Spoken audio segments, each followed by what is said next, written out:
मैं समस्त आदिवासी समाज को भारतीय मान्यता के आधार पर फिर से खड़ा करना चाहता हूँ। उस काम में लगा हूँ।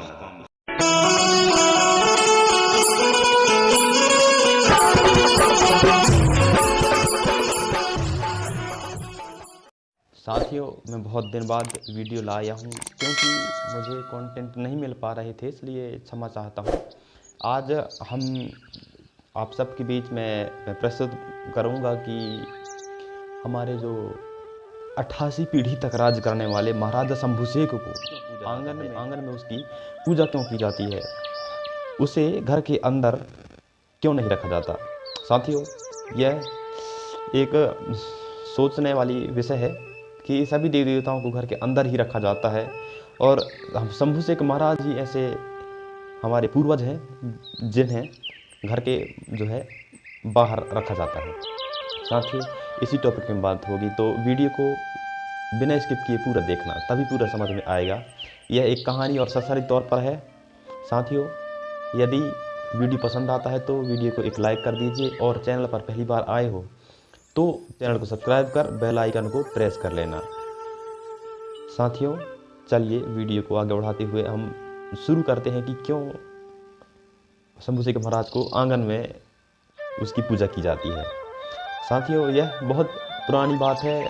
हमारे जो पूर्वज हैं वो बताते हैं कि शंभुशेख महाराज के शासनकाल में जब विदेशी आर्य जो है मतलब उसके राज्य में प्रवेश नहीं कर पा रहे थे, तब उनकी विभिन्न जो चालें थे, उनके जितने भी पैंतरे, वो सब नाकाम होने लगी थी। तब शंभुशेख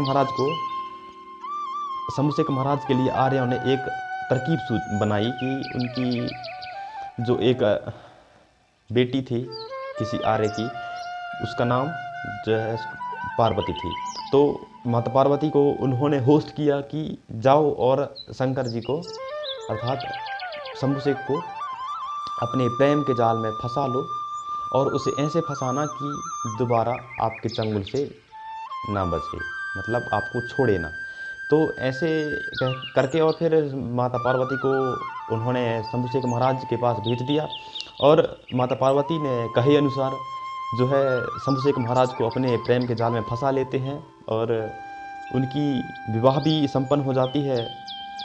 तब से जो है महाराजा शंभुशेख को हमारे पूर्वज अपने समूह में विलय नहीं करते थे और यह जो प्रक्रिया आज तक चलती आ रही है। साथियों, इसका मुख्य कारण मैं बता दूं, हमारे जनजाति और आदिवासी समुदाय में एक ऐसा नियम है, ऐसा व्यवस्था है, एक ऐसी प्रथा है जिसे हर एक इंसान फॉलो करता है, उसे मानता भी है और यह किसी पुस्तक में नहीं लिखा है दोस्तों। साथियों, आपने सुना होगा या देखा भी होगा अपने गांव में कि भाई कोई दूसर जात की पीढ़िया दूसर जात के तरवा संग ब्याह कर लई, ता वह टरवा का जो है रोटी भाजी दैला पर ही, जब तक वह रोटी न दई तब तक जो है वो अपन मतलब समुदाय में विलय नहीं करें, है ना।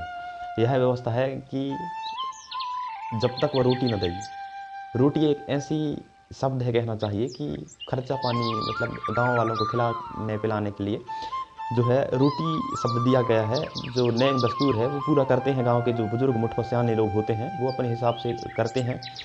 मुझे ज़्यादा ज्ञान नहीं है, लेकिन जो पूर्वजों के साथ अभी तक मैं अनुभव किया हूँ उसे आप सब तक पहुँचाने का प्रयास किया हूँ।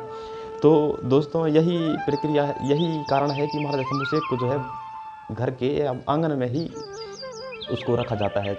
तो हमारे शंभुशेख जो हैं वो गोंड समुदाय के हैं, ऐसा इतिहास में है, और पार्वती जो है आर्य पुत्री है।